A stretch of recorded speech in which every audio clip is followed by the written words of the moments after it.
नमस्कार. श्रीनुषा रात्री 10च्या बुलेटिनमध्ये प्रेक्षकांचं मनपूर्वक स्वागत. आज दिनांक 23 डिसेंबर 2025 वार मंगळवार. बातमीची सुरुवात करूया सुविचार मालेने. अपयश नावाच्या रोगासाठी आत्मविश्वास आणि अथक परिश्रम ही जगातील सर्वात गुणकारी औषधे आहेत.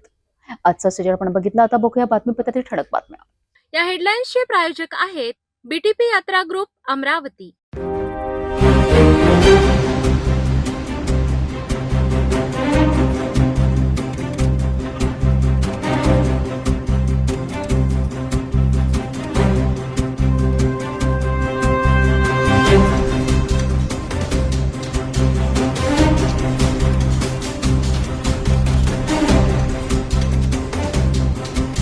आपण ठळक बातम्या बघितल्या. आता घेऊ छोटासा ब्रेक. शादी और ब्याह की शुरुआत आराधना साड़ी के साथ.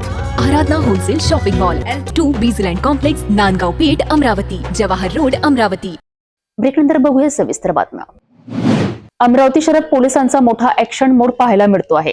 नांदगाव पेठ पोलीस स्टेशन हद्दीतील मंथन पाळणकर खून प्रकरणात पोलिसांनी थेट घटनास्थळी आरोपींना नेऊन क्राईम सीन्स रिक्रिएशन करत गुन्ह्याचा पुन्हा तपशील समोर आला आहे.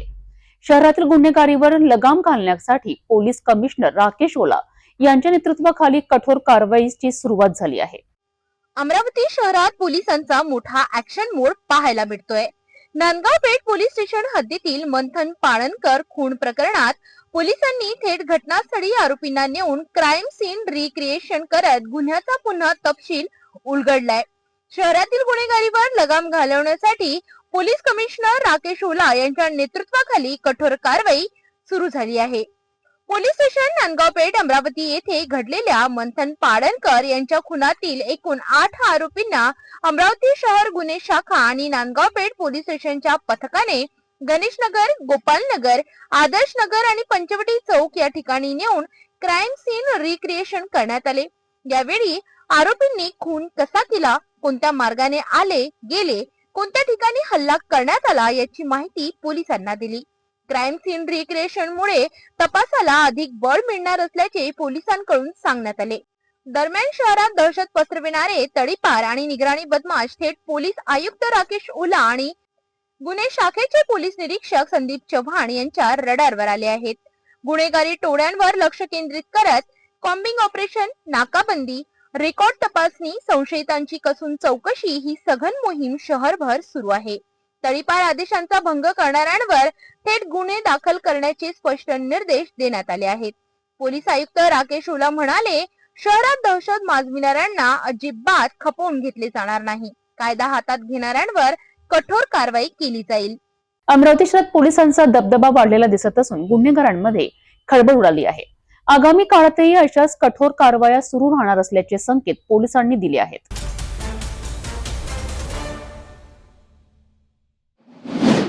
अमरावती महानगरपालिकेच्या निवडणुकीचा बिगुल अखेर वाजला असून पहिल्याच दिवशी राजकीय वातावरण तापल्याचे चित्र पाहायला मिळाले आहेत.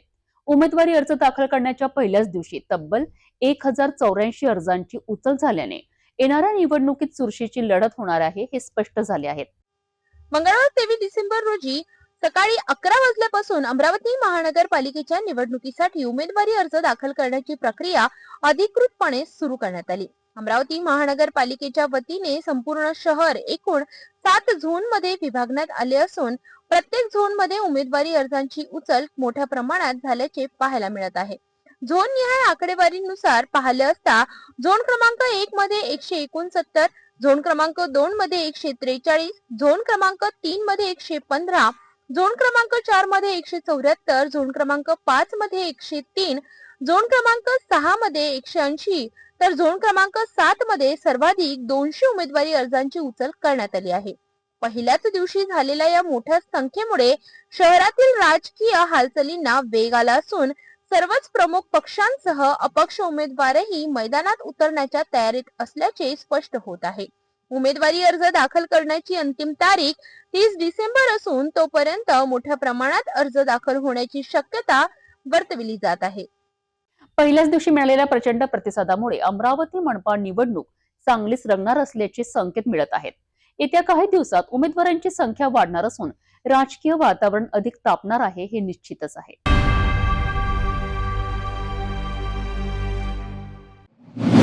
महानगरपालिका निवडणुकीच्या पहिल्या टप्प्याला अधिकृत सुरुवात झाली आहे. सकाळी 11 वाजल्यापासून उमेदवारांना नामांकन अर्ज दाखल करता येत असून संपूर्ण शहरात निवडणुकीची धामधूम पाहायला मिळत आहे. अमरावती महानगरपालिका प्रशासनाकडून कडेकोट सुरक्षा व नियोजन करण्यात आले असून प्रत्येक झोन कार्यालयात पोलिसांचा बंदोबस्त तैनात करण्यात आला आहे. आजपासून महानगरपालिका निवडणुकीच्या पहिल्या टप्प्याला अधिकृत सुरुवात झाली आहे. सकाळी 11 वाजल्यापासून उमेदवारांना नामांकन अर्ज दाखल करता येत असून संपूर्ण शहरात निवडणुकीची धामधूम पाहायला मिळत आहे. अमरावती महानगरपालिका प्रशासनाकडून कडेकोट सुरक्षा व नियोजन करण्यात आले आहे. महानगरपालिका निवडणुकीच्या पहिल्या टप्प्यात आजपासून नामांकन प्रक्रियेला सुरुवात झाली आहे. सकाळी 11 वाजल्यापासून उमेदवारांनी झोन कार्यालयांमध्ये गर्दी करायला सुरुवात केली आहे. अमरावती महानगरपालिकेच्या हद्दीतील एकूण 5 झोन कार्यालयांमध्ये नामांकन अर्ज दाखल केले जाणार आहेत. प्रशासनाकडून सुरळीत प्रक्रिया पार पडावी यासाठी योग्य नियोजन करण्यात आले आहे. विशेष म्हणजे राजापेठ झोन मध्ये सकाळपासूनच मोठी गर्दी पाहायला मिळाली. येथे तब्बल 21 इच्छुक उमेदवारांनी नामांकन अर्ज उचलले असल्याची माहिती आहे. झोन कार्यालयाच्या इमारती बाहेर कोणताही अनुचित प्रकार घडू नये यासाठी पोलिसांचा कडेकोट पोलीस बंदोबस्त ठेवण्यात आला आहे. सीसीटीव्ही, प्रवेश नियंत्रण व अतिरिक्त पोलीस कर्मचारी तैनात करण्यात आले आहेत. आगामी काही दिवसात उमेदवारांची संख्या वाढण्याची शक्यता असून निवडणुकीचा प्रचारही आता वेग धरत आहे. महानगरपालिका निवडणुकीच्या पहिल्या टप्प्याला आजपासून सुरुवात झालेली आहे. म्हणजेच 23 डिसेंबरच्या सकाळी 11 वाजतापासून नामांकन अर्ज दाखल करण्याची वेळ सुरू झालेली आहे. 23 डिसेंबर ते 30 डिसेंबर दरम्यान ही संपूर्ण नामांकन अर्ज दाखल करण्याची वेळ राहणार आहे. सकाळपासून आपला नामांकन अर्ज दाखल करण्याकरिता भावी उमेदवार सुद्धा या ठिकाणी दाखल झालेले आहेत. अमरावती शहरातून एकूण 5 झोनमध्ये महानगरपालिकेच्या हे संपूर्ण नामांकन अर्ज दाखल होणार आहे. कॅमेरामॅन मोहन विश्वकर्मासह मी रोहितकडे, पाहत राहा सिटी न्यूज, अमरावती. अशा प्रकारे महानगरपालिका निवडणुकीच्या पहिल्या टप्प्यातील नामांकन प्रक्रियेला सुरुवात झाली असून पुढील काही दिवसात राजकीय हालचाली अधिक तीव्र होण्याची शक्यता आहे.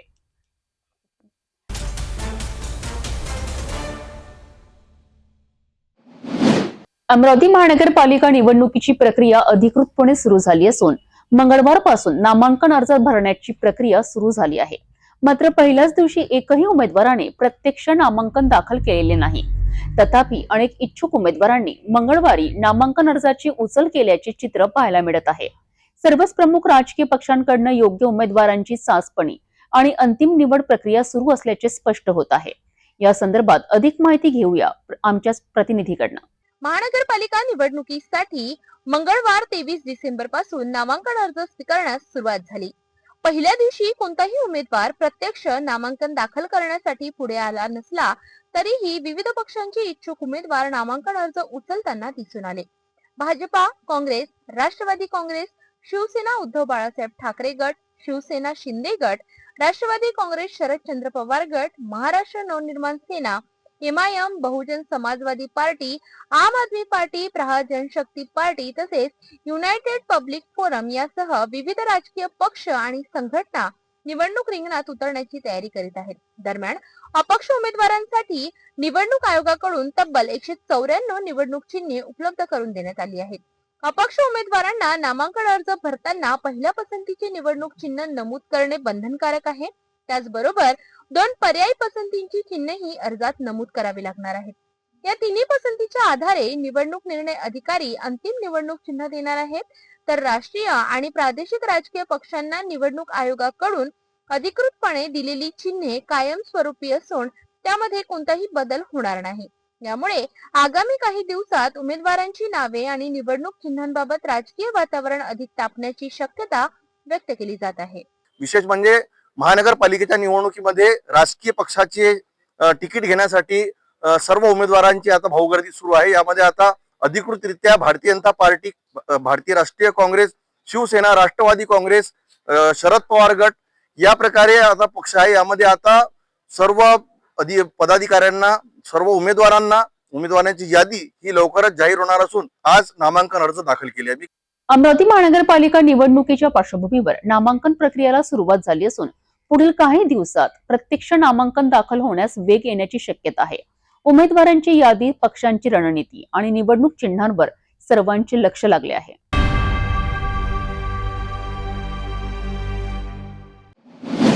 सार्वत्रिक निवडणुकांच्या पार्श्वभूमीवर अमरावती महानगरपालिकेत एक महत्त्वपूर्ण बैठक पार पडली आहे. निवडणूक प्रक्रिया पारदर्शक, निर्भीड आणि नियमबद्ध पद्धतीने पार पाडण्याकरिता माध्यम प्रमाणन व संनियंत्रण समितीची सविस्तर बैठक घेण्यात आली आहे। या बैठकीत पेड न्यूज, सोशल मीडिया प्रचार आणि माध्यमांच्या भूमिकेबाबत महत्त्वाच्या सूचना देण्यात आल्या। सार्वत्रिक निवडणुकीच्या पार्श्वभूमीवर अमरावती महानगरपालिका आयुक्त तथा निवडणूक अधिकारी सौम्य शर्मा चांडक यांच्या अध्यक्षतेखाली माध्यम प्रमाणन व संनियंत्रण समिती म्हणजेच MCMC ची सविस्तर बैठक महानगरपालिका कॉन्फरन्स हॉल येथे पार पडली।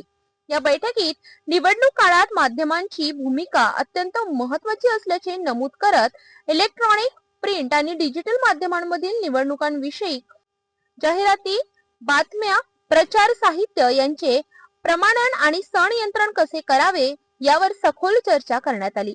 पेड न्यूज, दिशाभूल करणाऱ्या जाहिराती, तथ्यहीन माहिती आणि मतदारांवर प्रभाव टाकणाऱ्या आशयावर काटेकोर लक्ष ठेवण्याच्या स्पष्ट सूचना आयुक्त सौम्य शर्मा चांडक यांनी दिल्या। निवडणूक आयोगाच्या मार्गदर्शक सूचनांनुसार कोणतीही राजकीय जाहिरात प्रसिद्ध करण्यापूर्वी माध्यम प्रमाणन आणि संनियंत्रण समितीची पूर्व परवानगी घेणे बंधनकारक असल्याचे यावेळी अधोरेखित करण्यात आले। सोशल मीडियाच्या वाढत्या प्रभावाचा विचार करता फेसबुक, एक्स म्हणजेच ट्विटर, इंस्टाग्राम, युट्यूब आणि इतर डिजिटल माध्यमांवरील प्रचार, व्हिडिओ, पोस्ट आणि जाहिरातींच्या नियंत्रणासाठी स्वतंत्र यंत्रणा अधिक सक्रिय ठेवण्याचे निर्देश देण्यात आले। निवडणूक आचारसंहितेचा भंग होणार नाही यासाठी समितीने नियमित आढावा बैठक घेऊन त्वरित कारवाई करावी असेही यावेळी स्पष्ट करण्यात आले। बैठकीस अतिरिक्त आयुक्त शिल्पा नाईक, आचारसंहिता कक्ष राम लंके, जिल्हा माहिती अधिकारी गजानन कोटुरवार, आकाशवाणी कार्यक्रम अधिकारी आशिष गावंडे, पोलीस निरीक्षक निलेश करे आणि जनसंपर्क अधिकारी भूषण पुसतकर उपस्थित होते। We have to monitor handles. Nomination मध्ये त्यांच्या सोशल मीडिया हँडलचे त्यामध्ये Yes, कंपल्सरी आहे. हा तर सोशल मीडियाच्या हँडलची माहिती तिथून घेऊन म्हणजे आरोशी तुम्हाला MCMC ने आरोला पत्र द्यावं लागेल की तुमच्याकडे नामनिर्देशन केलेले कॅन्डिडेट यांचे फॉर्म मध्ये त्यांची सोशल मीडिया हँडल बद्दलची माहिती ते मला तत्काळ प्रदान करा। परंतु त्याच अगोदर जे जैसे बीजेपी अमरावती पेज है, कांग्रेस का अमरावती का पेज है, ऐसे पेजेस को मॉनिटर तो सो मोटो करना शुरू करना पड़ेगा। वरील सर्व माध्यम पेड किंवा स्पॉन्सर्ड जाहिरातीसाठी ऍक्च्युअली पेड स्पॉन्सर्ड जाहिरात ते म्हणजे त्यांनी फेसबुकला पैसे दिले आपला पेज प्रमोट करायला, दॅट इज वॉट। परंतु व्हिडिओ तुम्ही मिळत आहे ड्रोन टाकला तो विषय तर मला नाही वाटतं ते आहे, कारण ड्रोन टाकला तर काय त्यांनी जी रॅली केली आहे रॅलीचा एक्सपेंडिचर त्यांनी मध्ये दाखवणार आहे। नहीं, ड्रोन से जो पैसे आहेत ना, प्रोडक्शन कॉस्ट वेगळी है, रैली का पैसा वेगळा है। अगर आप कोई वीडियो बना रहे हैं या कुछ वो बना रहे हैं तो उसका प्रोडक्शन कॉस्ट अलग लगेगा। वो मीडिया हाउस जो है उसका प्रोडक्शन कॉस्ट लेगा ना, तो वो प्रोडक्शन कॉस्ट को हमें आरओ को बताना है कि इनका प्रोडक्शन कॉस्ट करके इसमें इन्वॉल्व करें, उनकी खर्च में जो है वो इन्वॉल्व करें। एकूणच येणाऱ्या निवडणुकांमध्ये पारदर्शकता आणि विश्वासार्हता राखण्याकरिता माध्यमांवर विशेष लक्ष ठेवले जाणार आहे। नियमभंग करणाऱ्यांवर कडक कारवाईचा इशाराही या बैठकीत देण्यात आला आहे।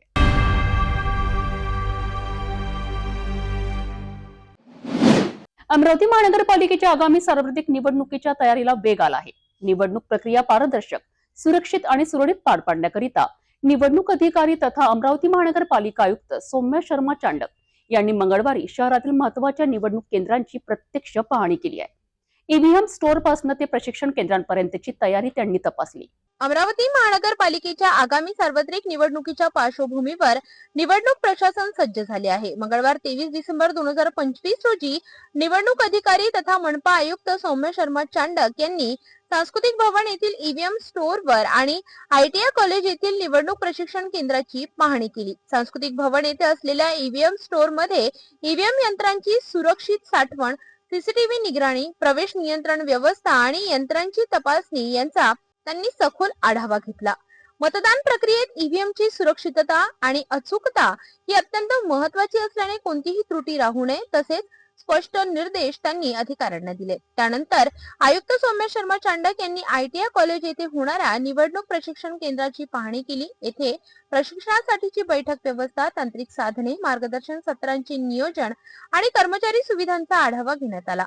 निवडणूक प्रक्रिया सुरळीत पार पाडण्यासाठी कर्मचाऱ्यांचे प्रशिक्षण अत्यंत महत्त्वाचे असल्याचे त्यांनी सांगितले आणि सर्व तयारी वेळेत पूर्ण करण्याचे निर्देश त्यांनी दिले। निवडणूक आयोगाच्या मार्गदर्शक सूचनांचे काटेकोर पालन करत शहरातील प्रत्येक टप्प्यावर पारदर्शकता आणि सुरक्षितता राखली जाईल असा विश्वास आयुक्तांनी व्यक्त केलाय. अमरावतीतील आगामी सार्वत्रिक निवडणुकीकरिता ईव्हीएम व्यवस्थापन आणि कर्मचारी प्रशिक्षणाची तयारी उच्च स्तरावर सुरू असल्याचे स्पष्ट झाले आहे.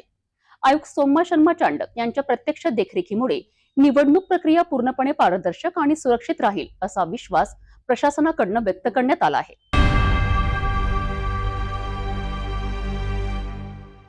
अमरावती महानगरपालिका निवडणुकीचे वारे वाहू लागले असून प्रभाग क्रमांक 1 शेगाव रहाटगाव मधून भाजपच्या सक्रिय कार्यकर्त्या प्रिया विलास वानखडे यांनी आपली उमेदवारी प्रबळपणे मांडली आहे.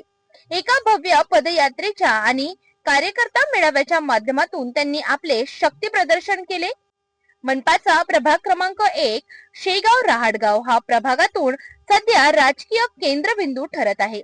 सामाजिक कार्यात नेहमीच अग्रेसर असणाऱ्या प्रिया विलास वानखडे यांनी भारतीय जनता पक्षाच्या वतीने आपली उमेदवारी दाखल करण्याच्या दृष्टीने मोठे पाऊल उचलले. प्रभागातील नागरिकांसह त्यांनी शक्ती प्रदर्शन करत शेगाव येथील डॉक्टर बाबासाहेब आंबेडकर यांच्या प्रतिमेला अभिवादन करून पदयात्रेची सुरुवात केली. त्यानंतर निघालेली ही भव्य पदयात्रा महिला, पुरुष आणि युवकांनी मोठ्या संख्येने यात हजेरी लावली. रंगली लॉन व आशियाड कॉलनी परिसर संपूर्ण शेगाव परिसरात भ्रमण करत ही पदयात्रा श्री संत गुणवंत बाबांचे दर्शन घेऊन श्री पदयात्रा हिरवल लॉन येथे मेळाव्यात पोहोचली. या ठिकाणी भाजपचा कार्यकर्ता मेळावा आयोजित करण्यात आला होता. माजी पालकमंत्री प्रवीण पोटे यांनी प्रिया वानखडे यांच्या कार्याचे कौतुक करत कार्यकर्त्यांना विजयाचा मंत्र दिला. या शक्ती प्रदर्शनामुळे प्रभागातील राजकीय वातावरण चांगलेच तापले असून प्रिया वानखडे यांची दावेदारी भक्कम मांडली जात आहे. माझी मिसेस प्रिया विलास वानखडे प्रभाग क्रमांक 1 शेगाव राटगाव परिसरातून बीजेपी भारतीय जनता पक्ष या पार्टीहून इच्छुक उमेदवार आहे. ती इच्छुक उमेदवार आहे. आता या तिकीटसाठी आमच्या गावकऱ्यांनी सर्वांनी आम्हाला सपोर्ट केलेला आहे. गावकऱ्याचा आमच्या मागं पाठिंबा आहे की आम्हाला तिकीट भेटायला पाहिजे, म्हणून ते आम्ही हे सर्व शक्ती प्रदर्शन करत आहे. आणि या वार्डाचा कसा विकास आहे, काय आहे हे आम्हाला माहीत आहे. माझी मिसेस ही 8 ते 10 वर्षापासून आशा वर्कर आहे. शेगाव नाक्याचा राटगाव परिसरापर्यंत तिचा सर्व घरनघर चेहरा सगळ्याच्या लक्षात आहे. त्या अपेक्षानं आम्ही सर्वांना विनंती करतो आणि वरिष्ठांना विनंती करतो की आम्हाला बीजेपीची तिकीट देण्यात यावी. शेगाव रहाटगाव या प्रभागातून प्रिया वानखडे याच योग्य उमेदवार असल्याचं नागरिकांमधून बोललं जात आहे. सन्माननीय प्रियाताई विलासजी वानखडे या भाजप पक्षाच्या भावी उमेदवार आहेत आणि भाजप पक्षांनी त्यांना तिकीट देण्यात यावी या विनंती करता आम्ही सगळं गावकरी, स्त्रिया, लहान मुलं आणि सगळं पुरुष वर्गरी सगळं आम्ही आज भाजप कार्यकर्ता मेळावा आहे त्याकरिता आम्ही निघालेलो आहोत. त्यांना तिकीट देण्याचं कारण म्हटलं म्हणजे 8-10 वर्षापासून आशा वर्कर आहेत आणि प्रभागातल्या जवळजवळ आतापर्यंत जेवढं म्हणजे जेवढा आमचा प्रभाग आहे त्या प्रभागात त्यांचा दांडगा अनुभव आहे. घरोघरी त्या पोहोचलेल्या आहेत. त्यांना कुठल्या समस्या प्रभागात आहेत त्या सगळ्या समस्यांचा त्यांना अनुभव आहे, अभ्यास आहे आणि त्यांना राजकारणाचा अनुभव जरी नसला तर त्यांचे जे मिस्टर आहेत माननीय विलासजी वानखडे यांना राजकारणाचा दांडगा अनुभव आहे. आणि त्याच्यानंतर आतापर्यंत जे नगरसेवक निवडून दिलेले आहेत तर हे यांच्या परिवाराने निवडून दिलेले आहे. ॲक्च्युली म्हणता असं येईल का परिवारातलेच त्यांचे 700-800 लोक यांच्या परिवारात आहेत आणि यांचा आतापर्यंतचा जो राजकीय म्हणजे प्रवास झालेला आहे तो अत्यंत सुखकारी आहे आणि यांना कसं करता येईल, कसा विकास करता येईल, काय करता येईल हे यांचे त्यांना दांडगा अनुभव असल्यामुळं तर पक्षश्रेष्ठांकडे माझी एकच विनंती आहे त्या सन्माननीय विलासजी वानखडे आणि सौ प्रियाताई विलास वानखडे यांना भाजप पक्षांनी तिकीट द्यावी आणि दिल्यानंतर 4ही या प्रभागातल्या 4ही सीटा म्हणजे पूर्ण पॅनल यांच्या सीटमुळे निवडून एवढी गावे देतो. तर या प्रभागातून वानखडे यांच्या या शक्ती प्रदर्शनामुळे प्रतिस्पर्ध्यांच्या गटात चिंतेचे वातावरण निर्माण झालंय. नमस्कार, माझे नाव अनिता आहे आणि मी एक तिच्या सोबतची असणारी आशा वर्कर आहे. या शेगाव प्रभाग क्रमांक 1 मधले मी पण राहणारी रहिवासी आहे. आम्हाला असं वाटतं की तळागाळामधून आलेली जी आमची उमेदवार आहे, नवीन उमेदवार आहे, हिलाही काही ना काही चान्स देण्यात यावा आणि आम्ही घरोघरी जी माहिती पोहोचवतो त्याप्रमाणे आम्हाला सगळी या क्रमांक 1 मधली सगळ्यांची माहिती आहे आणि तळागाळातल्या आमच्या या उमेदवाराला प्रत्येकाने मतदान करावी ही नम्र विनंती. जय भीम.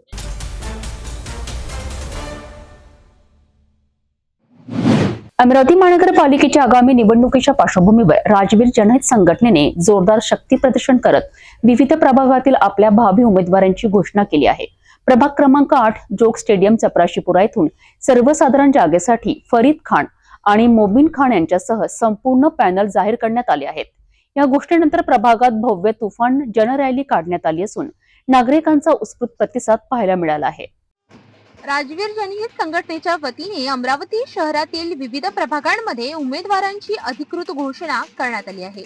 प्रभाग क्रमांक 8 जोग स्टेडियम चपराशीपुरा येथून सर्वसाधारण ड या जागेसाठी फरीद खान आणि मोबिन खान यांच्यासह संपूर्ण पॅनल जाहीर करण्यात आले आहे. यासोबतच प्रभाग क्रमांक 4 जमील कॉलनी लालखडी, प्रभाग क्रमांक 15 अलीमनगर रहमतनगर, प्रभाग क्रमांक 16 छायानगर पठाणपुरा तसेच इतर विविध प्रभागातील उमेदवारांचीही नावे जाहीर करण्यात आली आहेत.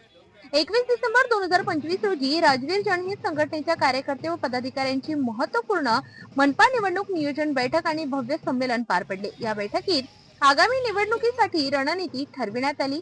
उमेदवारी जाहीर झाल्यानंतर प्रभाग क्रमांक 8 मधील देवीनगर, गजानन नगर, एकता नगर, आशियाना क्लब, नंदनवन कॉलनी, चपराशीपुरा, बिच्छू टेकडी, राहुल नगर, आदिवासी कॉलनी आदी परिसरातून भव्य तुफान जनरॅली काढण्यात आली. या रॅलीत शेकडो नागरिक सहभागी झाले होते. नागरिकांनी राजवीर जनहित संघटनेच्या भावी उमेदवारांवर विश्वास व्यक्त करत आशीर्वाद व शुभेच्छा दिल्या. यावेळी नागरिकांनी स्पष्ट शब्दात सांगितले की जुने चेहरे नको, आता नवे चेहरे हवेत. शहराच्या विकासासाठी नव्या नेतृत्वाला संधी देण्याची भूमिका जनतेतून व्यक्त होत आहे.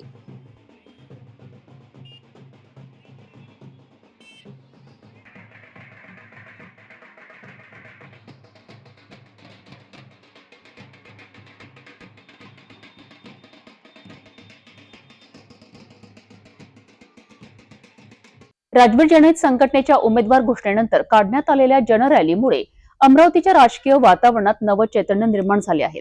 आगामी महानगरपालिका निवडणुकीत ही संघटना किती प्रभावी ठरते याकडे आता सर्वांचे लक्ष लागले आहे.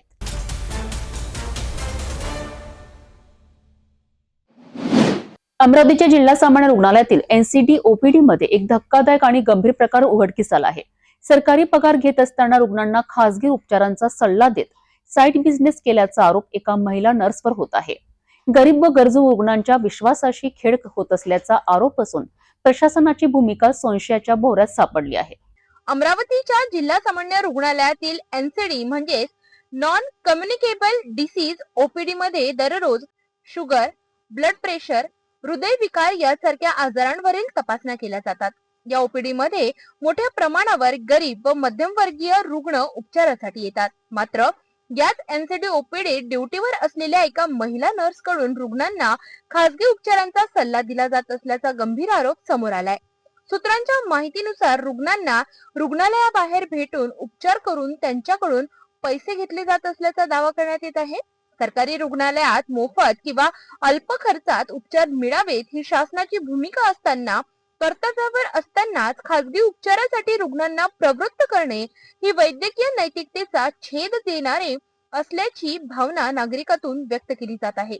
इतकंच नव्हे तर संबंधित महिला नर्सला इतर विभागात ड्युटी देण्याचे आदेश दिले असता माझ्या जीवाला धोका आहे, यापूर्वी माझ्यावर पेशंटने हल्ला केला होता असे सांगत वरिष्ठांच्या आदेशांकडे दुर्लक्ष केल्याचा आरोपही केला जात आहे. सामान्य रुग्णालयात याआधीही डॉक्टर, नर्स आणि कर्मचाऱ्यांवर हल्ल्याच्या घटना घडल्या आहेत. तरीही जिल्हा शल्य चिकित्सकांसह अनेक अधिकारी व कर्मचारी मोर्चे, आंदोलन, धमक्या सहन करूनही कर्तव्यावर ठाम राहिले.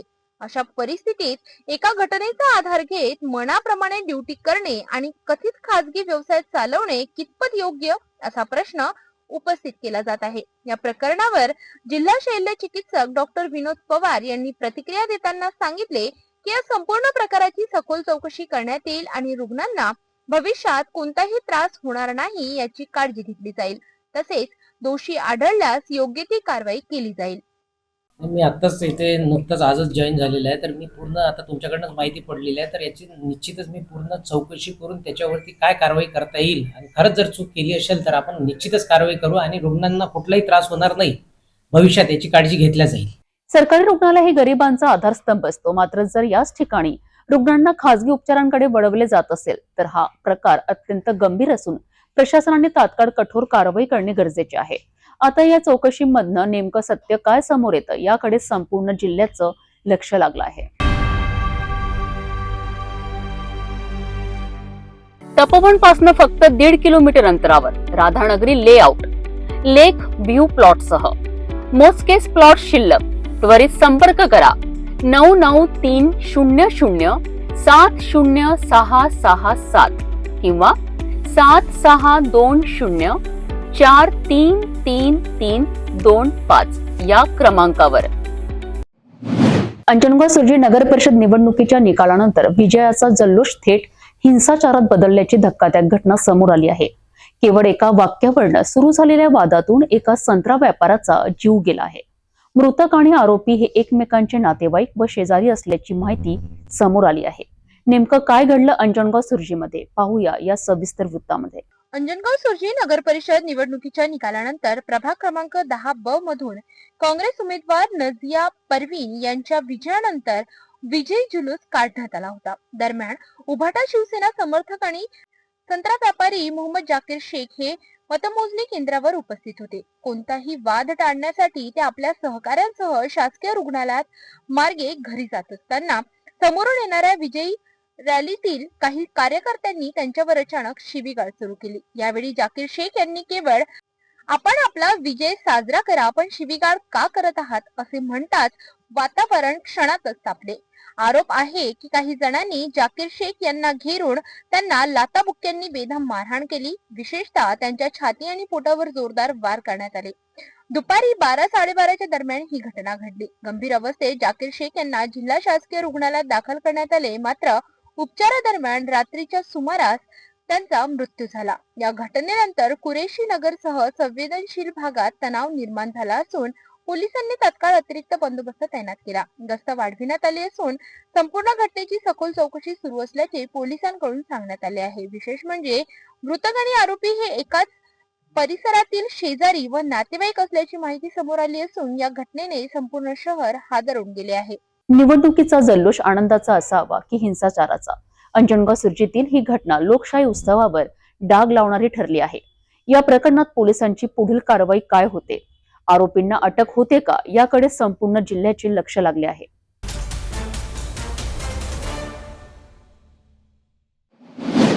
चिखलदरा नगर परिषद निवडणुकीत काँग्रेसला घवघवीत यश मिळाल्यानंतर अमरावतीमध्ये काँग्रेसचा जल्लोष पाहायला मिळालाय.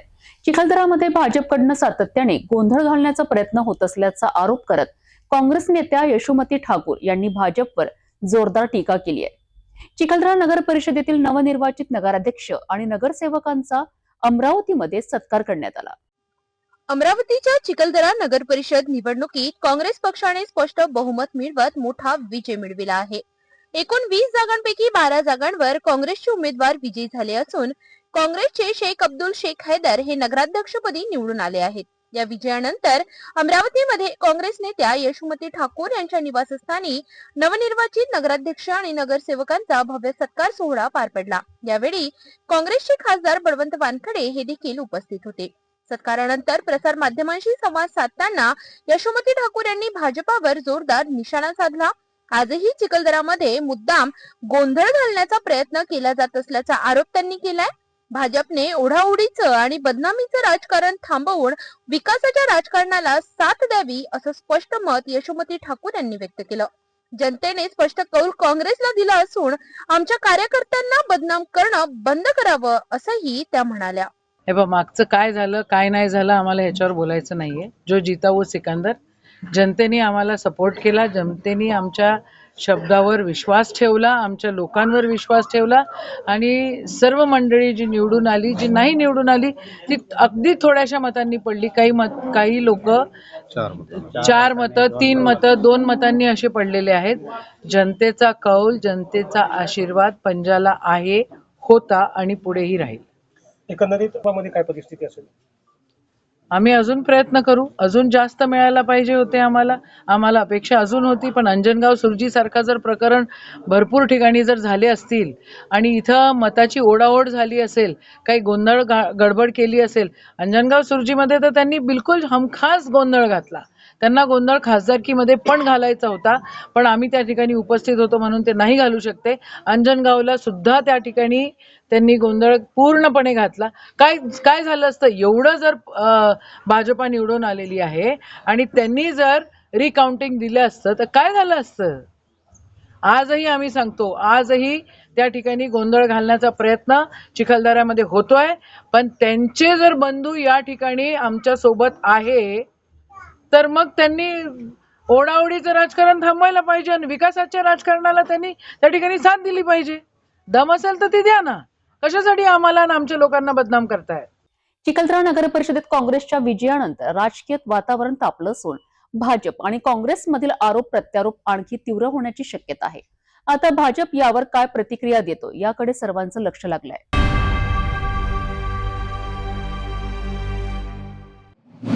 चांदूर रेल्वे तालुक्यातील कुर्रा रोडवरील मीरा इंडस्ट्रीजमध्ये सकाळी भीषण आगीची घटना घडली आहे. शॉर्ट सर्किटमुळे लागलेल्या या आगीत डाळ मिलमधील संपूर्ण मशिनरी, चणा व कच्चा माल जळून खाक झाला असून 10 कोटी रुपयांहून अधिक नुकसान झाल्याचा प्राथमिक अंदाज व्यक्त केला जात आहे. सुदैवाने या घटनेत कोणतीही जीवितहानी झालेली नाही. या भीषण आगीचा सविस्तर आढावा घेऊया प्रतिनिधी संतोष वाघमारे यांच्या रिपोर्टमधनं. चांदूर रेल्वे तालुक्यातील कुऱ्हार रोडवरील मीरा इंडस्ट्रीज मध्ये मंगळवारी सकाळी भीषण आगीची घटना घडली. शॉर्ट सर्किटमुळे लागलेल्या या आगीत डाळ मिल मधील संपूर्ण मशिनरी, चना आणि कच्चा माल जळून खाक झाला असून जवळपास 10 कोटी रुपयांहून अधिक आर्थिक नुकसान झाल्याचा प्राथमिक अंदाज व्यक्त केला जात आहे. चांदूर रेल्वे येथील कुऱ्हार रोडवर असलेल्या मीरा इंडस्ट्रीज डाळ मिल मध्ये मंगळवारच्या पहाटेच्या सुमारास अचानक शॉर्ट सर्किटमुळे आग लागली. काही वेळातच आगीने रौद्र रूप धारण करत संपूर्ण कारखाना आपल्या कवेत घेतला. कारखान्यात काम करणाऱ्या कामगारांच्या ही आग लक्षात येताच त्यांनी तातडीने कारखाना मालक गगन यांना घटनेची माहिती दिली. मात्र तोपर्यंत आगीचा वेग प्रचंड वाढला होता. लगेचच अग्निशमन दलाला पाचारण करण्यात आले. घटनास्थळी धामणगाव रेल्वे, चांदूर रेल्वे, तिवसा, नांदगाव, खंडेश्वर तसेच अमरावती येथून अग्निशमन वाहने दाखल झाली. तसेच अनेक तासांच्या अथक प्रयत्नांनंतर अखेर आगीवर नियंत्रण मिळविण्यात यश आले. या आगीत डाळ मिल मधील महागडी मशिनरीज, चना व इतर साहित्य पूर्णपणे जळून खाक झाले असून प्राथमिक अंदाजानुसार 10 कोटी रुपयांहून अधिक आर्थिक नुकसान झाल्याची माहिती आहे. दरम्यान घटनास्थळी चांदूर रेल्वे पोलीस मोठ्या प्रमाणात तैनात होते. स्थानिक नागरिक, कर्मचारी तसेच नव्याने निवडून आलेले लोकप्रतिनिधी यांनीही मदतीसाठी पुढाकार घेत आग आटोक्यात आणण्यासाठी सहकार्य केले. माझं नाव पियुष किशोर कुमार गंगन आहे. मी मीरा इंडस्ट्रीजचा प्रोप्रायटर आहे आणि मालकही आहे, सेल्फ ओनर आहे. आणि सुमारे आता एकंदरीत मला ॲक्च्युअल टायमिंग तर माहीत नाही, पण सकाळी माणसाचा 7:15 फोन आला मला की भाऊ धुवा निघून राहिला आहे मिरातून. तर आम्ही तसंच सर्वजण धावून आलो. मी आणि माझे 2 भाऊही धावून आले सकाळी आणि पाहिलं तर एकदम शॉर्ट सर्किटमुळे, एकंदरीत शॉर्ट सर्किटमुळेच म्हणावं लागेल, कारण की शॉर्ट मिल तर चालूच होती, आमची मिल बंद आहेच नाही. शॉर्ट सर्किटमुळेच ही आग लागावी. आणि सकाळी एवढा भयंकर आगीचा ताफा होता की आम्हाला समजूनच नाही राहिलं होतं की कसं करावं. पण अग्निशामक दलांनी, आमच्या मित्र सहयोगाने आगीवर सध्या पूर्ण एकंदरीत कंट्रोल केलेला आहे. आणि अंदाजे जर तुम्ही पाहाल तर कमीत कमी 13 ते 15 करोड CRचं मालाचं नुकसान झालेलं आहे आणि 2 ते 3 CRचं कमीत कमी मशिनरीचं नुकसान झालेलं आहे. आणि जेव्हा हे एक वेळा पूर्ण होईल तर ॲक्च्युअल आकडा समोर येणार. आता अंदाजन मी तुम्हाला सांगू शकतो, पण जेव्हा पूर्ण हे क्लिअर होईल त्यानंतर मी तुम्हाला ॲक्च्युअल आकडा सांगू. इथं मटेरियल काय होतं आपलं? इथं चनाचं प्रोसेसिंग आहे, मॅन्युफॅक्चरिंग युनिट आहे आपलं दाल मिल. इथं चना डाळ, चुनी, त्याच्यानंतर कॅटल फीड सर्वच मटेरियल होतं इथं. सुदैवाने या आगीत कोणतीही जीवितहानी झालेली नाही. मात्र प्रचंड आर्थिक नुकसान झाल्याने परिसरात हळहळ व्यक्त केली जात आहे. आगीचे नेमके कारण व अंतिम नुकसानाचा आकडा तपासानंतरच स्पष्ट होणार असल्याचे प्रशासनाने सांगितले आहे. शॉर्ट सर्किटमुळे लागलेल्या या भीषण आगीत मीरा इंडस्ट्रीजचे मोठे आर्थिक नुकसान झाले असले तरी सुदैवाने कोणतीही जीवितहानी झालेली नाही, ही दिलासादायक बाब आहे. चांदूर रेल्वे येथे मीरा इंडस्ट्रीज मध्ये आज मोठ्या प्रमाणात भीषण अशी आग लागलेली आहे. जिथे चण्याची प्रोसेसिंग होते, गंगन यांचं हे मीरा इंडस्ट्रीज असून या ठिकाणावर मशिनरी आणि मालासह त्यांचं 10 करोड रुपयांचं नुकसान झालेलं आहे. आग ही भीषण लागलेली होती आणि ही आग शॉर्ट सर्किटमुळे लागलेला त्यांचा अंदाज आहे. सकाळी 7 वाजताच्या दरम्यान त्यांना काही कामगारांनी इथं फोन करून त्यांना सांगितले की धुवा निघत आहे आणि पाहता पाहता आग एवढी भीषण झाली की त्या आगीमुळे मशिनरी आणि येथे असलेला माल पूर्ण जळून खाक झालेला आहे. अग्निशामक दल या ठिकाणी पोहोचला आणि त्यांनी या आगीवर सध्या नियंत्रण केलेलं आहे. सिटी न्यूज साठी संतोष वाघमारे, धामणगाव रेल्वे. शॉर्ट सर्किटमुळे लागलेल्या या भीषण आगीत मीरा इंडस्ट्रीजचे मोठे आर्थिक नुकसान झाले असले तरी सुदैवाने कोणतीही जीवितहानी झाली नाही. या आगीचे नेमके कारण आणि नुकसानाचा अंतिम अहवाल लवकरच प्रशासनाकडून जाहीर केला जाणार आहे.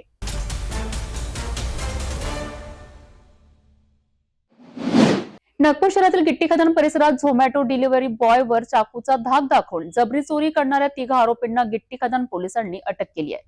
या घटनेने परिसरात एकच खळबळ उडाली असून पोलिसांनी तात्काळ कारवाई करत आरोपींना जेरबंद केले आहेत. 18 डिसेंबर 2025 रोजी मध्यरात्रीच्या सुमारास शुभम किसनजी ठाकरे वय वर्ष 22 राहणार महेंद्र कॉलनी हे झोमॅटो डिलिव्हरीसाठी गिट्टी खदान पोलीस ठाणे हद्दीतील टीव्ही टॉवर IBM रोड येथील कडवे टेलर्स दुकानाजवळ उभे होते. यावेळी 3 अनोळखी इसमांनी शुभम यांच्या जवळ येऊन शिवीगाळ करत मारहाण केली. चाकूचा धाक दाखवत त्यांच्याकडील 5,000 रुपये रोख रक्कम जबरीने हिसकावून आरोपी घटनास्थळावरून पळून गेले. या प्रकरणी 22 डिसेंबर रोजी गिट्टी खदान पोलिसांचे पथक पेट्रोलिंग करीत असताना संशयास्पद हालचाल करणारे 3 इसम आढळून आले. फिर्यादीने दिलेल्या वर्णनाशी त्यांचे वर्णन मिळते जुळते असल्याने पोलिसांनी तिघांना ताब्यात घेतले. तपासादरम्यान आरोपींनी गुन्ह्याची कबुली दिली. अटक करण्यात आलेल्या आरोपींमध्ये सोहेल उर्फ चिकू सलीम खान वय वर्ष 19, सुजल उज्ज्वल पाटील वय वर्ष 20 आणि सुजल विनोद पाटील वय वर्ष 21 अशी नावे असून सर्व गिट्टी खदान परिसरातील रहिवासी आहेत. पोलिसांनी आरोपींच्या ताब्यातून एक लोखंडी चाकू जप्त केला आहे. या प्रकरणी भारतीय न्याय संहितेच्या कलम 115, 352, 309, 4, 3, 5 अन्वये गुन्हा दाखल करण्यात आला असून पुढील तपास सुरू आहे. गुन्हा ओपन करण्यात आलेला आहे. काय नेमकं माहिती आहे काय? काल दिनांक 22/12/2025 रोजी तक्रारदार शुभम किसनजी ठाकरे यांनी पोलिसांना गिट्टी तक्रार दिलेली आहे. शुभम तक्रारदार जे आहे ते झोमॅटो डिलिव्हरी बॉय आहे. दिनांक 18/12/2025 रोजी त्यांना रात्री 1 वाजता सुमारास एक ऑर्डर मिळाला होता. तो ऑर्डर त्यांना टीव्ही टॉवर IBM रोड येथे डिलिव्हर करायचा होता. त्यानुसार त्यांनी ऑर्डर पिकअप करून टीव्ही टॉवर ते डिलिव्हरी करता गेले. तेव्हा त्यांना यातील आरोपी सोहेल उर्फ चिकू सलीम खान, सुजल विनोद पाटील आणि उज्ज्वल विनोद पाटील यांनी चाकूचा धाक दाखवून त्याच्याकडून 5,000 रुपये हिसकावून घेतलेले आहे. त्यानुसार सदरचा गुन्हा जो आहे तो नोंद करण्यात आलेला आहे. गोपनीय बातमीच्या आधारे आणि तक्रारदार यांनी दिलेल्या माहितीच्या आधारे आम्ही तपास चक्र जेव्हा फिरवली तेव्हा आम्हाला आरोपी निष्पन्न झाले. 3 आरोपितांना आम्ही अटक केली. आरोपितांकडनं त्यांनी गुन्ह्यात वापरलेला चाकू आणि गुन्ह्यात वापरलेले वाहन हे जप्त करण्यात आलेले आहे. यापैकी फक्त एकच सोहेल उर्फ चिकू सलीम खान याच्यावर हा रेकॉर्डवरचा गुन्हेगार आहे. याच्यावर यापूर्वी सुद्धा एक धंतोली पोलीस स्टेशनला रॉबरीचा गुन्हा नोंद आहे. तसेच गिट्टी खदान पोलीस सुद्धा एक गुन्हा नोंद आहे. बाकी 2 आरोपींविरुद्ध कुठलाही रेकॉर्ड नाही. सदर कामगिरी आम्ही माननीय पोलीस आयुक्त sir, joint CP sir, region sir, DCP sir आणि माननीय वपनिसो यांच्या मार्गदर्शनामध्ये केलेली आहे. रात्री उशिरा काम करणाऱ्या डिलिव्हरी बॉयच्या सुरक्षेचा प्रश्न पुन्हा एकदा ऐरणीवर आला आहे. मात्र गिट्टी खदान पोलिसांच्या त्वरित कारवाईमुळे आरोपींना अटक करण्यात यश आले आहे. अशा घटनांवर आळा घालण्याकरिता पोलिसांकडून कडक पावले उचलली जात असल्याचेही स्पष्ट झाले आहे.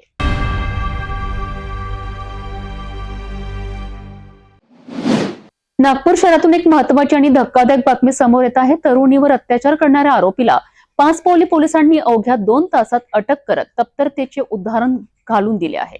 5 पावली पोलीस ठाण्याच्या हद्दीत तरुणीवर अत्याचार झाल्याची गंभीर घटना घडली होती.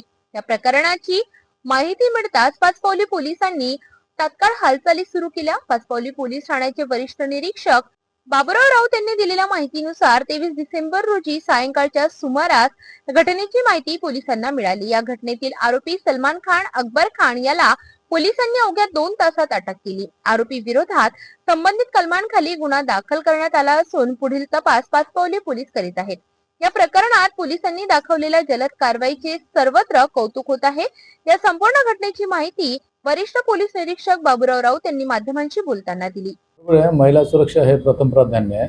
त्याच्यामुळे जसं तक्रार आली महिलेचं आणि इंटरकास्ट पण होतं, त्याच्यामुळे जसं तक्रार आली त्याच वेळेला आम्ही आरोपी शोध कामी अटक करण्याकामी टीम रवाना केलं. तिथं फिर्याद घेऊन FIR झाल्यानंतर लगेच 2 तासाच्या आतमध्येच आरोपीला शोध घेऊन आम्ही त्याला वैद्यकीय तपासणी करून अटक करण्यात यश मिळालेलं आहे. याच्यामागे नाईट अधिकारी PSI गायकवाड होते, WPSI शेडगे, PSI माजगावकर, नाना भोगे आणि इम्रान या टीमने ही कारवाई तत्परता दाखवून पटकन केलेली आहे. याच्या पलीकडे अशा पद्धतीचे कुठल्याही महिलाविषयी काही गुन्हे असेल तर महिलांनी बिनधास्तपणे येऊन आपल्याकडे तक्रार नोंदवावी. आपण अशा पद्धतीचे तात्काळ त्याच्याविरुद्ध कारवाई करू. आरोपीचं नाव आहे सलमान खान अकबर खान आहे. तो कपिलनगर येथे राहणार आहे. त्याला अटक करण्यात आलेली आहे. अवघ्या 2 तासात आरोपीला अटक करून पाचपावली पोलिसांनी तत्परतेचे दर्शन घडवले आहे. या प्रकरणातील पुढील तपास सुरू आहे.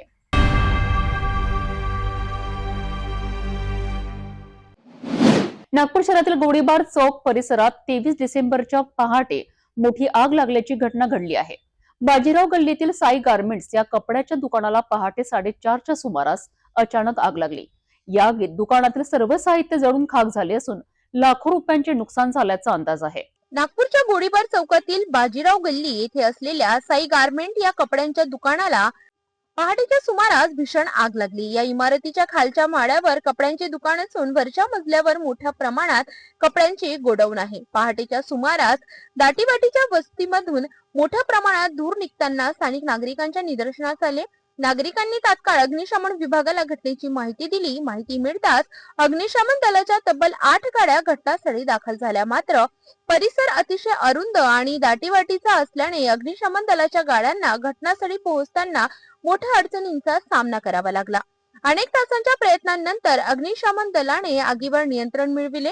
सुदैवाने या आगीत कोणतीही जीवितहानी झाली नाही. मात्र दुकानातील कपडे व इतर साहित्य पूर्णतः जळून राख झाले असून मोठ्या प्रमाणात आर्थिक नुकसान झाले आहे. ही आग शॉर्ट सर्किटमुळे लागल्याचा प्राथमिक अंदाज व्यक्त करण्यात येत असून पुढील तपास सुरू आहे. या घटनेमुळे परिसरात एकच खळबळ उडाली होती. दाटीवाटीच्या वस्तीमध्ये आग लागल्यास किती मोठा धोका निर्माण होऊ शकतो हे या घटनेतून पुन्हा एकदा स्पष्ट झाले आहे.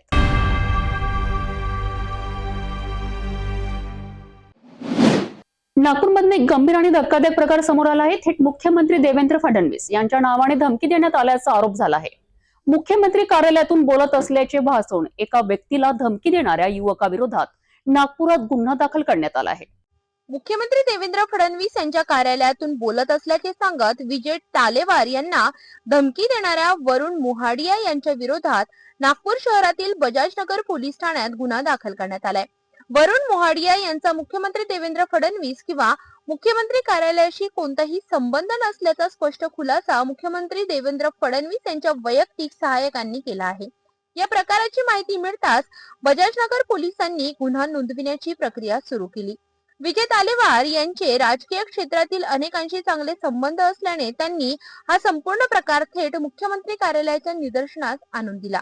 मुख्यमंत्री कार्यालयातील अधिकाऱ्यांनी वरुण मोहाडिया नावाची कोणतीही व्यक्ती आपल्या कार्यालयात कार्यरत नसल्याचे स्पष्ट केल्यानंतर विजय तालेवार यांनी बजाजनगर पोलीस ठाण्यात रीतसर लेखी तक्रार दाखल केली. या लेखी तक्रारीच्या आधारे बजाजनगर पोलिसांनी वरुण मोहाडिया यांच्या विरोधात धमकी देणे व फसवणुकीचा गुन्हा नोंदविला आहे. दरम्यान मुख्यमंत्री देवेंद्र फडणवीस आणि त्यांच्या कार्यालयाच्या नावाचा गैरवापर करून वरुण मोहाडिया याने आणखी लोकांची फसवणूक केली असण्याची शक्यता पोलिसांनी व्यक्त केली आहे. या संपूर्ण प्रकरणाचा बजाजनगर पोलीस अधिक तपास करीत आहेत. विजय तालेवार हे साई वाटिका लॉन शंकरनगरला यांचं लॉन आहे, याचे मालक आहेत. त्यांचे एक परिचित आहे परशुराम दिघोरे म्हणून, यांनी दिनांक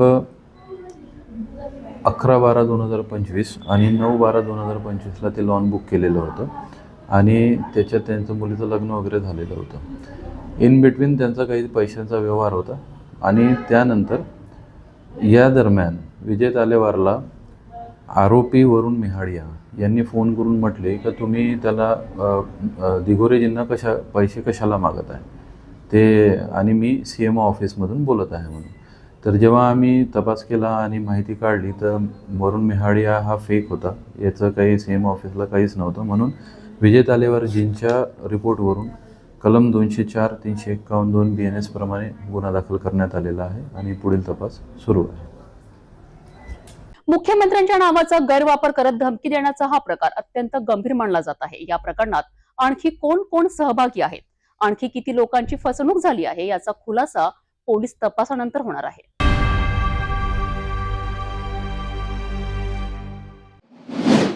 नागपूर शहरात अवैध गुटखा आणि सुगंधित तंबाखू विक्री विरोधात पोलिसांचा मोठा कारवाईचा धडाका पाहायला मिळाला आहे. पाचपोली पोलीस ठाण्याच्या हद्दीत विविध गुन्ह्यात जप्त करण्यात आलेला तब्बल 44,493 रुपयांचा प्रतिबंधित तंबाखू व गुटखा साठा न्यायालयाच्या आदेशानुसार नष्ट करण्यात आला आहे. ही कारवाई नेमकी कशी झाली आहे बघूया याबाबत सविस्तर. नागपूर शहरातील पाचपावली पोलीस ठाण्याच्या हद्दीत दाखल असलेल्या विविध गुन्ह्यांमध्ये जप्त करण्यात आलेला प्रतिबंधित गुटखा व सुगंधित तंबाखूचा साठा अखेर नष्ट करण्यात आला. 15वे सहदिवाणी न्यायाधीश तथा न्यायदंडाधिकारी प्रथम वर्ग नागपूर यांच्या आदेशानुसार आणि अन्न व औषधी प्रशासनाच्या उपस्थितीत ही नाश कारवाई पार पडली. पाचपावली पोलीस ठाण्यातील दाखल अनेक गुन्ह्यांतर्गत आरोपींकडून जप्त केलेला हा मुद्देमाल होता. या कारवाईसाठी पंच म्हणून रविकुमार ठाकूर आणि राजू नादोरिया उपस्थित होते. तसेच पोलीस उपनिरीक्षक बाबूराव राऊत, अन्न सुरक्षा अधिकारी अर्चना खंदारे आणि मुद्देमाल हेड मेहर हर्षलता गजबिये यांची अधिकृत उपस्थिती होती. जप्त साठ्यामध्ये जनम तंबाखू, मनगोल्ड, विमल, राजश्री, पानपराग, पान मसाला आणि विविध प्रकारचा सुगंधित प्रतिबंधित तंबाखू यांचा समावेश होता. एकूण 44,493 रुपयांचा प्रतिबंधित अन्न पदार्थांचा साठा पोलीस ठाण्याच्या मोकळ्या आवारात जाळून नष्ट करण्यात आला. या कार्यवाहीमुळे नागपूर शहरात अवैध गुटखा व तंबाखू विक्री करणाऱ्यांमध्ये मोठी खळबळ उडाली असून त्यांच्यावर प्रतिबंध घालण्यासाठी पोलीस सज्ज असल्याचा एक संदेश देण्यात आला. बरोबर आहे. जे आपण तंबाखू किंवा बंदी असलेले गुटखा जे आपण जप्ती करतो त्याचे मान्य न्यायालयाचे आदेश घेण्यात आले. न्यायालयाच्या आदेशानुसार जे इथं नष्ट करत असताना, पंचनामा करत असताना फूड इन्स्पेक्टर पाहिजे, अन्न व सुरक्षा अधिकारी ते पण हजर होते मॅडम. त्यांच्या समक्ष 2 पंचांसमक्ष 9 गुन्ह्याचा मुद्देमाल, जवळपास 44,900 रुपयाचं किमतीचं मुद्देमाल हे पंचांसमक्ष पूर्ण उघडून त्याला जाळून नाश करण्यात आलेले आहे. न्यायालयाच्या आदेशानुसार आणि अन्न सुरक्षा विभागाच्या सहकार्याने पार पडलेल्या या कारवाईमुळे अवैध गुटखा विक्रेत्यांना स्पष्ट इशारा देण्यात आला आहे. अशीच कठोर कारवाई पुढेही सुरू राहणार असल्याचा इशारा प्रशासनाकडून देण्यात आला आहे.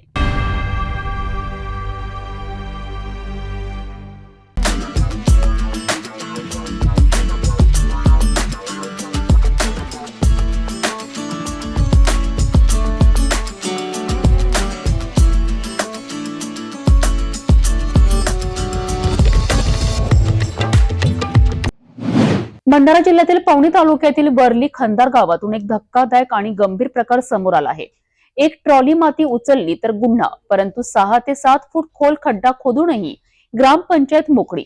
कायदा फक्त सामान्य आणि गरीब नागरिकांसाठीच आहे का, असा संतप्त सवाल आता गावकऱ्यांकडनं विचारला जात आहे. नेमकं काय आहे संपूर्ण प्रकरण पाहूया सविस्तर. भंडारा जिल्ह्यातील पवनी तालुक्यातील विर्ली खंदार गावातून एक धक्कादायक आणि गंभीर प्रकार समोर आला आहे. एक ट्रॉली माती उचलली तर गुन्हा, पण 6 ते 7 फूट खोल खड्डा खोदूनही ग्रामपंचायत मोकळी.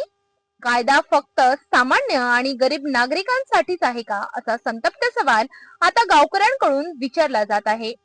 सामान्य नागरिकांनी चुकूनही एक ट्रॉली माती उचलली तर महसूल विभाग आणि पोलिसांकडून तात्काळ गुन्हा दाखल होतो.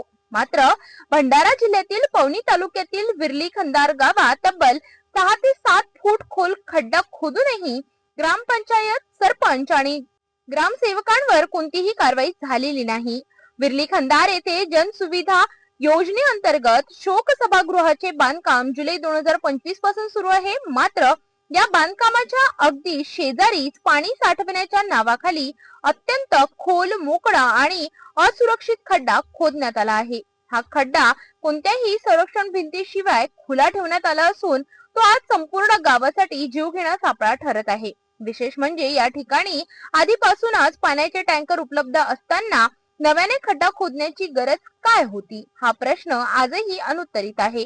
गावात मोठ्या प्रमाणावर मुरुम चोरी झाल्याची जोरदार चर्चा सुरू आहे. तसेच महिला सरपंच असल्या तरी प्रत्यक्ष कारभार त्यांच्या पतीकडून चालविला जात असल्याचा आरोप नागरिक करीत आहेत.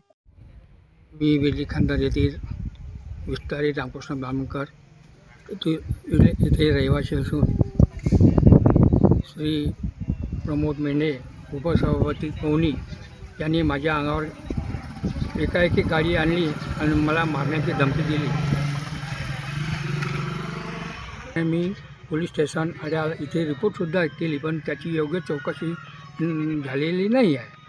आणि हा गावामध्ये अवैध धंदे जोरात सुरू करतो. ज्यांनी अवैध धंदे केले त्यांच्यावर हा कारवाई करतो आणि धाक दाखवतो. आणि ह्या गावामध्ये गुंडगिरी प्रवृत्तीचा माणूस असल्यामुळे याच्या विरोधात कोणी बोलायला समोर येऊ शकत नाही. करता याची योग्य ते चौकशी करण्यात यावी. प्रमोद मेंढे उपसभापती विरली खंदार हा नेहमी अवैध रेती अवैध मुरुम घरी जमा करतो आणि कोणालाही विकतो. तरी याची चौकशी योग्य ते करावी. अन्यथा आणि पोलीस स्टेशनला सुद्धा मी त्याबद्दल बातमी दिली. त्याबद्दल त्यांनी योग्य चौकशी करावी हीच माझी आग्रहाची विनंती. महिला सरपंचाचे पती हे पंचायत समिती पवनीचे उपसभापती असल्याने राजकीय दबावाखाली हे काम करण्यात आले का, असा थेट सवाल उपस्थित केला जात आहे. या गंभीर आणि संशयास्पद प्रकारावर प्रशासनाने अद्याप मौन बाळगले आहे. ही चुप्पी संशयाला अधिक बळ देणारी असल्याचा आरोप ग्रामस्थ करीत आहेत. नागरिकांची स्पष्ट मागणी आहे की या खड्ड्याच्या सर्व परवानग्यांची तात्काळ चौकशी व्हावी. मुरुम चोरी प्रकरणी दोषींवर गुन्हा दाखल करावा, अन्यथा लोकशाही मार्गाने तीव्र आंदोलन छेडण्यात येईल. नमस्कार, मी खुशाल अरेकर, ग्रामपंचायत अधिकारी विरली खंदार. मोजा विरली खंदार येथे जनसुविधा योजनेमधून शोक सभागृहाचे बांधकामाकरिता पाण्यासाठी ग्रामपंचायत सरपंचांनी 5 ते 6 फूट खोल खड्डा खोदलेला आहे. सदर खड्डा जुलै महिन्यात खोदला आहे. त्यासाठी ग्रामपंचायत स्वतः जबाबदार राहील व काम पूर्ण झाल्यावर खड्डा बुजवण्यात येईल. एकीकडे सामान्य नागरिकांवर तात्काळ कारवाई तर दुसरीकडे ग्रामपंचायतीच्या बेकायदेशीर कामांकडे प्रशासनाचे दुर्लक्ष. हा दुहेरी न्याय कधी थांबणार? विरली खंदार प्रकरणातील प्रशासन कारवाई करणार की नाही? आंदोलनाची वाट पाहणार का? याकडे संपूर्ण जिल्ह्याचे लक्ष लागले आहे.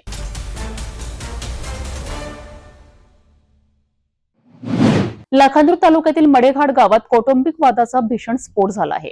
रागाच्या भरात एका तरुणाने स्वतःच्याच घराला आग लावल्याची धक्कादायक घटना समोर आली असून संपूर्ण संसार भस्मसात झाला आहे. या घटनेमुळे संपूर्ण गाव हादरून गेला आहे. पाहूयात सविस्तर वृत्त. लाखांदूर तालुक्यातील मडेघाट येथे सोमवारी रात्रीच्या सुमारास ही थरारक घटना घडली. घरातील सततच्या वादातून संतप्त झालेल्या दिगंबर दुर्बुळे या तरुणाने घरात कोणीही नसल्याची संधी साधत तसनाच्या ढिगाऱ्याला आग लावली. काही क्षणातच आगीने रौद्ररूप धारण करत संपूर्ण घराचा वेढा घेतला. आगीचे लोट दूरवरून दिसताच ग्रामस्थांनी घटनास्थळी धाव घेतली. तातडीने लाखांदूर नगर पंचायतीच्या अग्निशमन दलाला पाचारण करण्यात आले. अग्निशमन दलाच्या अथक प्रयत्नांनंतर आग आटोक्यात आणण्यात यश आले. वेळीच आग विझवल्यामुळे शेजारील घरांचे मोठे नुकसान टळले. या आगीत अन्नधान्य, कपडे, संसारोपयोगी साहित्य तसेच महत्वाची कागदपत्रे जळून खाक झाली आहेत. एका क्षणाच्या रागामुळे दुर्बुळे कुटुंब पूर्णपणे उघड्यावर आले आहे. घटनेची माहिती मिळताच लाखांदूर पोलिसांनी घटनास्थळी धाव घेत पंचनामा केला असून आरोपीने हे टोकाचे पाऊल का उचलले याचा तपास सुरू आहे. पोलिसांकडून पुढील कायदेशीर कारवाई केली जात आहे. कौटुंबिक वादातून झालेलं हे टोकाचं कृत्य मडेघाट गावासाठी नव्हे तर संपूर्ण समाजासाठी एक गंभीर इशारा ठरत आहे. क्षणिक राग आयुष्यभराचा पश्चाताप ठरू शकतो, हे या घटनेतून पुन्हा एकदा समोर आलं आहे.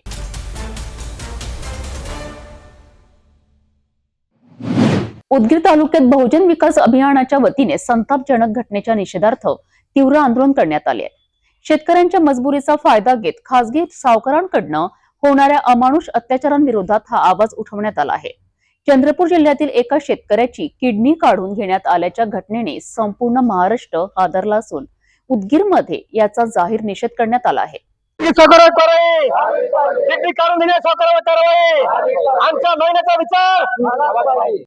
चंद्रपूर जिल्ह्यातील रोशनकुळे या शेतकऱ्यांकडून खासगी सावकाराने थकीत रक्कम व व्याज वसुलीसाठी थेट किडनी काढून घेतल्याचा धक्कादायक प्रकार उघडकीस आला आहे. ही घटना केवळ एका शेतकऱ्यापुरती मर्यादित नसून संपूर्ण महाराष्ट्रातील शेतकरी, कष्टकरी, शेतमजूर आणि गोरगरिबांवर होणाऱ्या अत्याचाराचे भयावह वास्तव्य असल्याचे बहुजन विकास अभियानाने स्पष्ट केले आहे. या पार्श्वभूमीवर उदगीर तालुक्यात बहुजन विकास अभियानाच्या वतीने उपजिल्हाधिकारी यांना निवेदन देण्यात आले आहे. सावकारावर कारवाई, गद्दार सावकारावर कारवाई, हरामखोर सावकारावर कारवाई, शेतकऱ्याची किडनी काढणाऱ्या सावकारावर कारवाई, अवैध सावकारी करणाऱ्या सावकारावर कारवाई. आमच्या मागण्या शेतकरी. महाराष्ट्रातील खासगी सावकारांचे संपूर्ण नेटवर्क उद्ध्वस्त करावे अशी ठाम मागणी यावेळी करण्यात आली आहे. आज आम्ही उपजिल्हाधिकारी साहेबांचे प्रतिनिधी आप्पासाहेबांना निवेदन देत आहोत. बहुजन विकास साहेबांच्या वतीने, विविध सामाजिक संघटनेच्या वतीने चंद्रपूर जिल्ह्यामध्ये रोशनकुळे या शेतकऱ्याची कर्जाच्या पैशासाठी सावकाराने किडनी काढून घेण्याचा प्रकार झाला आहे. ही घटना अत्यंत निंदनीय आहे. अशा सर्व खाजगी सावकारांचं नेटवर्क उद्ध्वस्त करा ही बहुजन विकास साहेबांची मागणी आहे. आमच्या निवडणुकी भावना आप्पासाहेबांनी वरिष्ठांना कळून आम्हाला न्याय देण्याचा प्रयत्न करावा विनंती करतो. जय हिंद. तसेच या संदर्भात महाराष्ट्राचे मुख्यमंत्री यांच्याकडेही तातडीने कठोर कारवाईची मागणी करण्यात आल्याचे सांगण्यात आले. शेतकरी आपल्या शेतीवाडी, घर विकूनही सावकारांचे पोट भरत नसेल तर हा सरळ अमानुष अत्याचार असून अशा अन्यायाविरोधात राज्यभर आंदोलन छेडण्याचा इशारा बहुजन विकास अभियानाने दिला आहे. या आंदोलनात अनेक पदाधिकारी व कार्यकर्ते मोठ्या संख्येने उपस्थित होते. आज आम्ही बहुजन विकास अभियानाच्या वतीने आमचे महासल्लागार advocate M Chavan, advocate Latif Pathan यांच्या नेतृत्वाखाली बहुजन विकास अभियानाच्या वतीने चंद्रपूर जिल्ह्यातील रोशनकुळे या शेतकऱ्यांच्या कर्जासाठी किडनी काढून याचा प्रकार त्या ठिकाणी घडलाय. हा प्रकार अत्यंत निंदनीय आहे. त्या प्रकारचा निषेध करावा या ठिकाणी आम्ही सर्व जमलो. आमची बहुजन विकास अभियानाची मागणी आहे, कर्जासाठी शेतकऱ्याची किडनी काढून घेतले असे सावकार, त्या 5 सावकारला अटक करण्यात आले. पत्रांच्या आधी ऐवजी सावकार फरार आहे. त्या सावकाराची तात्काळ कारवाई करा आणि ह्यांच्या देखील किडन्या काढून घ्या. म्हणजे त्रास काय जाणवेल. त्या खाजगी सावकार देखील किडन्या काढून घ्या. लोकांना त्रास काय होईल कळतंय. शेतकरी आज काय हातात झालेत, शेतकरी कर्जबाजारी आहेत आणि असे शेतकरी देखील किडन्या करण्याचं काम आपल्या स्वार्थासाठी करत असतील तर निंदनीय प्रकार महाराष्ट्रामध्ये घडलाय. संपूर्ण शेतकरी हातात झालेत. शेतकऱ्याच्या पिकाला दाम नाही, तिथे उत्पन्नाला दाम नाही, त्याला वेळेवर भरत नाही, असे विविध कारणे करत असताना आधी खाजगी सावकारी आज प्रचंड प्रमाणात फेपवले. पूर्ण फार मोठे नेटवर्क खाजगी सावकारीचे आहे.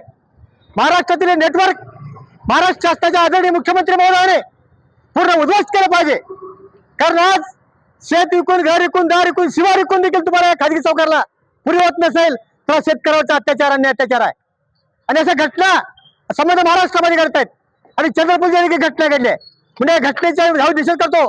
आणि आधी काही खाजगी सावकार आहेत, ते निंबाळ खाजगी सावकार महाराष्ट्रामध्ये आहेत. अशा सर्व सावकारावर त्यांच्या आतापर्यंत सर्व प्रकरणाची चौकशी होऊन अशा प्रकार किती घडले आहेत महाराष्ट्रामध्ये याची देखील चौकशी झाली पाहिजे. ही बहुजन विकास अभियानाची मागणी आहे. बहुजन विकास अभियानाने आजपर्यंत शेतकरी, कष्टकरी निराधार अपंगासाठी विविध आंदोलने गेल्या 30 वर्षामध्ये केलेत. यापुढे देखील बहुजन विकास अभियान कदापि आंदोलन करण्यामध्ये मागे कधी हटणार नाही. हे सर्वांच्या वतीने सांगू देतो. जय हिंद, जय भीम, जय संविधान. शेतकऱ्यांवर होणाऱ्या या अमानुष अत्याचाराविरोधात आता राज्यभर संघर्ष तीव्र होणार असल्याचे स्पष्ट संकेत मिळत आहे. महाराष्ट्रातील खासगी सावकारांच्या दहशतीविरोधात सरकार काय पाऊल उचलते याकडे सर्वांचे लक्ष लागले आहे.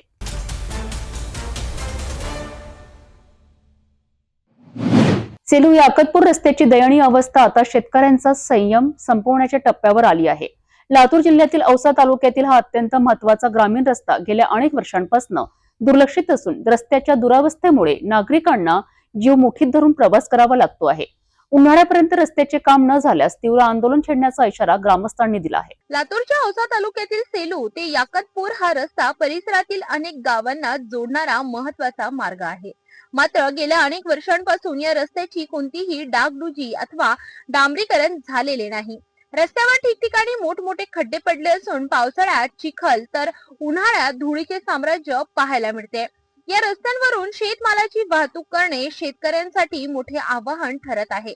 रुग्णवाहिका, शालेय विद्यार्थी, दुचाकी व चारचाकी वाहनधारकांना मोठ्या अडचणींना सामोरे जावे लागत आहे. अपघातांची शक्यता वाढली असून अनेकदा वाहनांचे नुकसान होत आहे. या गंभीर समस्येकडे प्रशासनाचे लक्ष वेधण्यासाठी ग्रामस्थ व शेतकऱ्यांनी एकत्र येत आमदार अभिमन्यू पवार यांना निवेदन सादर केले आहे. उन्हाळ्यापर्यंत रस्त्याचे काम सुरू न झाल्यास तीव्र आंदोलन छेडण्याचा इशारा यावेळी गावकऱ्यांनी दिलाय. सेलू याकतपूर रस्त्याच्या दुरावस्थेमुळे नागरिकांचे हाल होत असताना प्रशासन व लोकप्रतिनिधी काय भूमिका घेतात याकडे सर्वांचे लक्ष लागले आहे.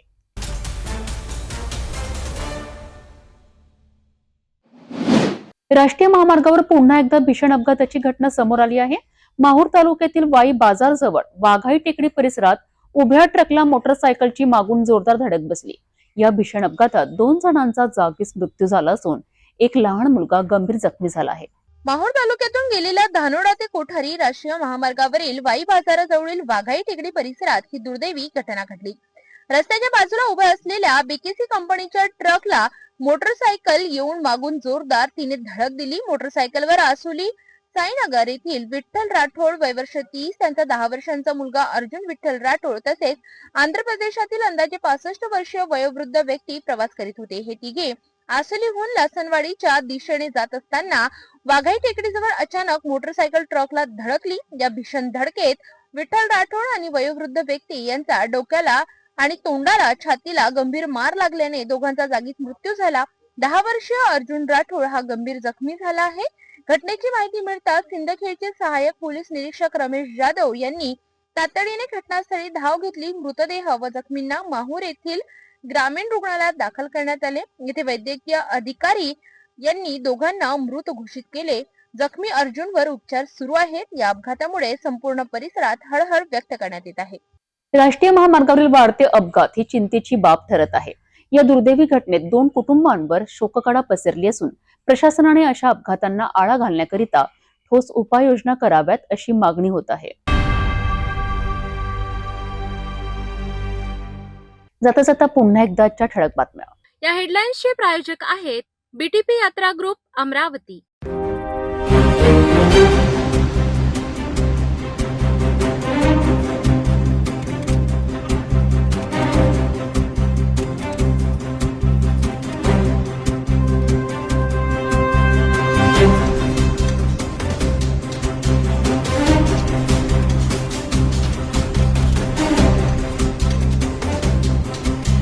आपण आता सिटी न्यूज चॅनल आपल्या टीव्हीवरही बघू शकता. यामध्ये next channel 117, Jio channel 872, JTPL channel 73, Fastway channel 256 वर बघू शकाल. आता अमरावती जिल्ह्यानंतर विदर्भ आणि महाराष्ट्राचे दर्शक घर बसल्या आपल्या केबल टीव्हीवर सिटी न्यूज बातमी पाहू शकाल. यामध्ये Chhatrapati Sambhajinagar NST setup box number 14, Yavatmal setup box number 12, Washim setup box number 26, Nanded setup box number 17, Mahur setup box number 7, Akola RC setup box number 899, Bhandara NST setup box number 122 तर Chandrapur NST setup box number 117 वर बघू शकाल. लवकरच आम्ही आपल्यापर्यंत पोहोचणार आहोत. जर आपल्या टीव्हीवर सिटी न्यूज दिसत नसेल तर आपण आपल्या केबल ऑपरेटर संपर्क करावा. आपण सिटी न्यूज केबलच्या व्यतिरिक्त YouTube, Facebook, Instagram आणि ट्विटरवर बघू शकता. याकरिता सोशल मीडिया अकाउंट सबस्क्राईब करा, फॉलो करा, लाईक करा. YouTube अकाउंट सबस्क्राईब करण्याकरिता सबस्क्राईब बटनाला क्लिक करा आणि बेल आयकॉन दाबायला विसरू नका, कारण सर्वाधिक समाचार आपल्यापर्यंत पोहोचणार आहेत.